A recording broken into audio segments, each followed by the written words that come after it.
Hey everyone, welcome back to another video of the channel. So first of all, happy 2017, happy new year. So I'm not sure when exactly the video is going to go up, but I am shooting this on New Year's Day, January 1st. For the most part today I've been watching a lot of the football games on television, but I did want to record this little video because I was going to try to squeeze it in right at the end of the year because it is almost a retrospective. More than anything, it's just kind of my goals for kind of 2017 and beyond. And I did want to record the video just to kind of it kind of explains, sort of go through my thought process and when I make a lot of these goals. And the beauty of it is when you're collecting things, this is kind of a philosophy thing that I believe in. When you're collecting something, you pretty much get to set the rules. So that means it's fluid. But this is kind of where my head's at right now, kind of what I'm thinking of going forward, where my goals are, things that I like to attain. I'm going to be talking about a fair number of different watches here today. And the reality is, I don't realistically expect that I'll be able to get my hands on all of them, but it's nice to have goals. It's nice to have things to go after or to shoot for. And as you go along, you're going to kind of figure out, it's like, you know what? I kind of thought I wanted this, but in the end, maybe this isn't what isn't for me. As you get a chance to try things out, as you see other possibilities, your mind will kind of expand into all the different directions that you could go. And as you go along, you'll be able to fine tune. It's kind of nice to start a little bit broad and then narrow it as you get down into it. So I'm going to start the video off right now by kind of talking about one of the ones that I had mentioned on a previous video. I had been talking about the Oyster Perpetual, the 39 millimeter. So I'll pull this back up here just to kind of explain again what I was talking about previously. This one is one of the ones that I had been shooting after. This is a good example here. This is the Grape Dial. So I'm going to talk about this a little bit more in a video coming up later on, maybe this month. I did end up making a few acquisitions that I'm going to be adding to the collection, and I'm going to make separate videos about that. I'm not going to cover that right now. When they come in, I'll talk about them. But when I do, I will share a little bit story about an authorized dealer and this watch, because I actually came pretty close to picking it up in the last week or two. It didn't end up happening, and I ended up getting something else instead. And I'll explain more when I get into that video. But this is one of the ones that I had been targeting. It's still on my radar screen, but it's kind of moved down kind of the pecking order a little bit. And I'll explain more when I get to that video, but this is where having kind of a list. I don't set myself up so that I think in the linear pattern, like I get this one, and then down the line I get this one, and then down the line I get this one. I'm not stuck on a certain order. The order doesn't matter to me. It's more than anything trying to get kind of the type of collection that I want. And the order in which I acquire them isn't really something that I worry about. And that's nice because being a little bit more fluid means that when an opportunity presents itself and you can fill in one of those other gaps, then you can do that instead. So maybe you come back to this later, or maybe you never come back to it at all because you see other things that can fit that slot better. So I'll talk a little bit more about that in the other video, but that's kind of the update on where I am with this. So right now, this is kind of on the back burner. It's been moved kind of down the pecking order, so to speak. But I do want to talk about some things that I'm looking at going forward. Some of these may not come for a year or two or five, but it's just kind of looking forward into the future. And every year that goes by, I look at where I started, what my goals were, what, if any, I took off the list, and then kind of see if that's still the order in which I want to go, or if there is, maybe new things that get added, certain things get taken off. So let's talk about some ones that I'm looking at, going for the rest of this year and into the future. So one thing that I definitely wanted to add to my collection is a sports chronograph watch. So there's a couple of different possibilities that I've looked at, and I want to show you a couple here and talk about them a little bit. So I'll use this one as an example. So it doesn't have to be this exact watch, but it's just to get the general idea. So one way to go, kind of a sports chronograph, well, the classic sports chronograph for me is not really the Daytona. For some folks, the Rolex, Daytona is kind of the quintessential chronograph. For me, I think more the Navitimer. It is a really busy dial, so it's kind of, you're either into it or you're not. But I very much like this design. I think with the leather band like this, it really looks fantastic. This is a two-tone one, obviously, but they also have a stainless steel. And they've got a couple of different sizes that are slightly varied, and they've also got some variations. Very interesting watches. It is a classic. It would be one that I would be proud to have. And also Zinn also makes a Navitimer as well. They actually bought the rights, I believe, in the 80s for the design, and Navitimer, and Breitling, I think, had to kind of rebuy the right to make these afterwards. So, Zinn has a Navitimer. This is the Navitimer as well. So there's a couple of different ways you can go about getting something like this, either new or pre-owned. I'm leaving my options open, but this is a possibility that I'm at least considering. Another possibility that I'm considering as well is also Breitling, the Mont Brilliant.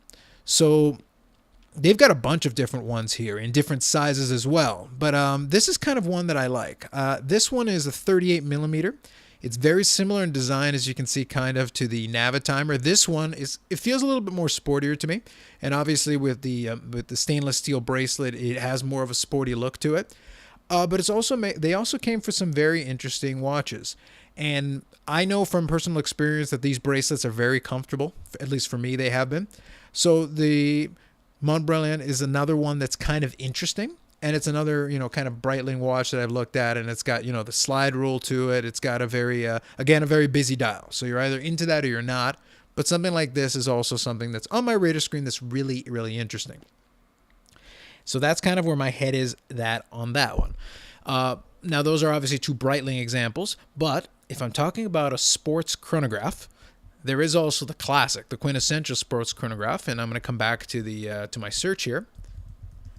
And you got to talk about, the Speedmaster, the classic, the Moonwatch, and they also have the Speedmaster, the different types of Speedmasters. You can have ones like this, the traditional kind of the Moonwatch. You've now got the dark side of the moon, the gray side of the moon. Those are the newer ones that they came out with the ceramic bezels. Those are very nice, but for me, I would be leaning more towards kind of the Speedmaster Reduced, or even a Speedmaster Racing, something like this. Something a little bit more different, a little bit more interesting. But the point is, there's a whole line of them. Different types and different designs and things, color schemes and all that. Kind of just depending on what you have in mind. And, what catches your eye at the time. Like, there's a lot of different, and I think the variety is good, because it kind of means that you can go after and look at, what strikes your fancy. And sometimes you can see the nice movement. That's a little bit of a small picture, but you can sort of get the idea from a distance. Just kind of scanning through it here. And I think this is, the 57 vintage. That's kind of, it harkens back to kind of the original. But overall, of course, the Speedmaster is a quintessential sports chronograph. It's not a bad choice at all. So I'm leaving that kind of open. But those are kind of the ones that I'm kicking around in my head. Different thoughts I have in that regard. So that's a sports chronograph. I'd also be thinking about kind of a dress chronograph. Now, I'm not going to talk about that anymore because I may have picked up a piece that kind of falls under this category. I'll talk about it a little bit more when that one comes in. But I have one in mind that I think kind of fits that slot, at least for the moment being. But it's one that definitely caught my eye and that I'm very interested in taking a closer look at once it comes in-house. The other thing that I was looking at also is that I do want to add some more dress watches to it. That Oyster Perpetual was sort of going to bridge the gap, be a little bit of a sporty example along with kind of a dressier thing. I do also have something else that I think will also fall under that category that, is a thought process that I had. It's also part of the reason that Oyster Perpetual got pushed to the back burner. Again, I'll talk about that one when that one comes in, and you'll kind of get a better idea of what I was thinking in that one.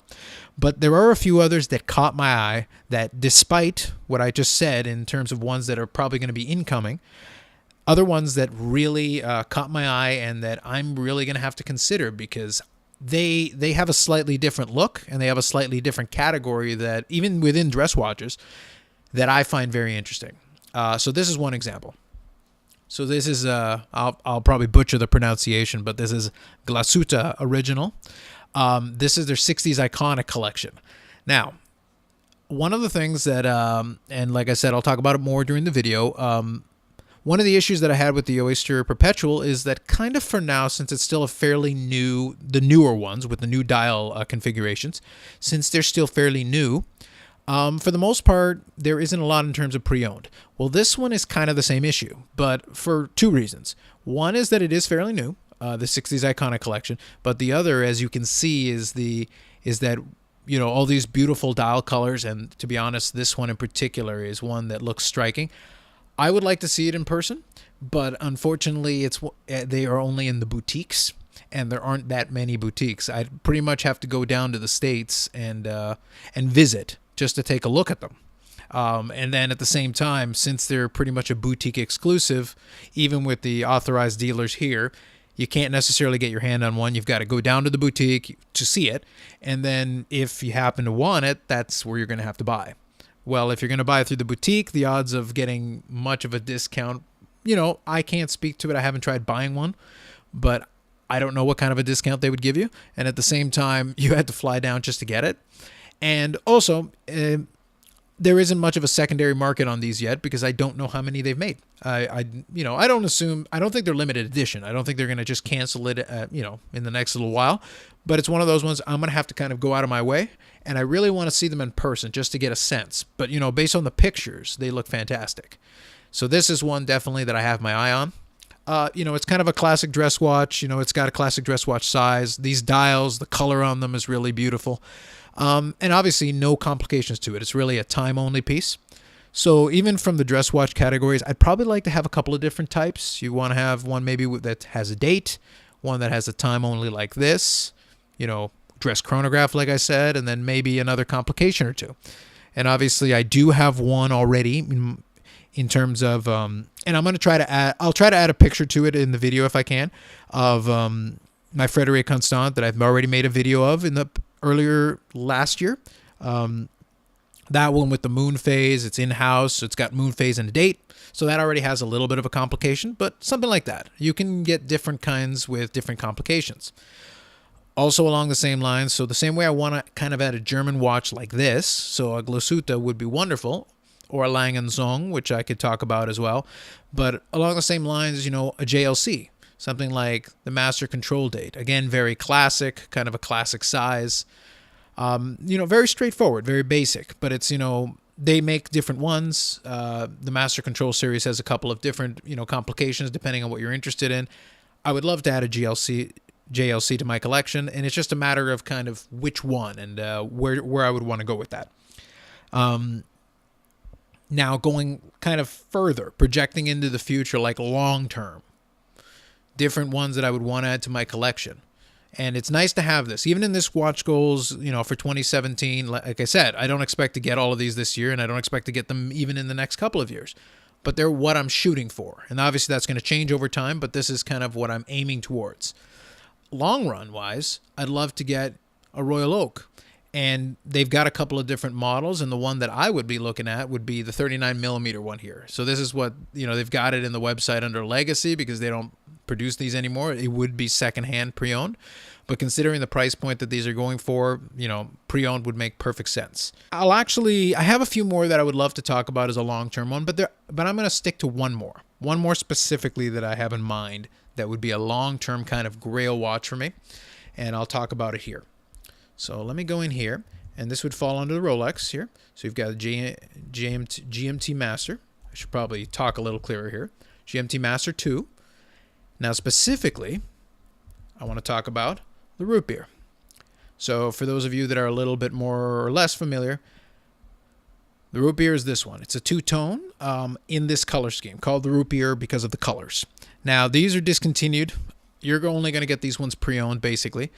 I just love the color on these. So a lot of people like, kind of the Pepsi or the Coke bezels. I'm a big fan of this particular color scheme, and it's, again, one of those ones where you either like it or you don't. And obviously they're discontinued, so you can't, order a new one from Rolex any longer on these. But these ones are really, they're distinctive. They've really got a completely different look, which I really like. And like you can see from some of the pictures, just kind of the sunburst effect. And it's really down to condition. Some of them patina in certain different ways, but they really do look fantastic. And it really comes down to, this would be the kind of, the kind of a two-tone watch that I would really want to go after. Either with the bracelet, something like that, or even if I just put it on a leather band. But the point is, just the design, the way it looks, the color, that's kind of what appeals to me, rather than just, kind of a straightforward, even the Coke or the Pepsi with the black dial, they're very nice. And the new ones with the ceramic are nice as well. I don't think they have both colors available in the ceramic. But the thing is, either way, as nice as they are, this is the one that really kind of sticks out or appeals to me, even more so than, you know, some of the newer ones, because, well, there's an all gold one, but the general idea here is the same. But just the color scheme and the whole two-tone thing really kind of works for me. So that's kind of what I'm thinking. You know, it's a lot of different ones. Like I said, I have no intention of saying that I've got all these in any short period of time, but it's nice to kind of have goals and see, in order to see going forward. You know, hopefully in 2018, I'll have a similar video and I can kind of see from what I was shooting for here to see if I picked up any of them or if I've changed my mind about some of these watches, if new ones have come into my thought process. But I'm going to leave it here, and I'd love to get any feedback or comments that you might have. Maybe you're a collector as well, and you've got different watches that you're shooting for. You know, what is on your kind of future list? What would be your watch collection goals if you collect any? You know, definitely include it in the comments. I'd love to hear or to read about it. Next time around, I'll use the camera and actually talk a little bit more directly to it. But in the meantime, thanks very much. Hopefully your 2017 started off very well. Like, subscribe, and comment, and I will see you all next time.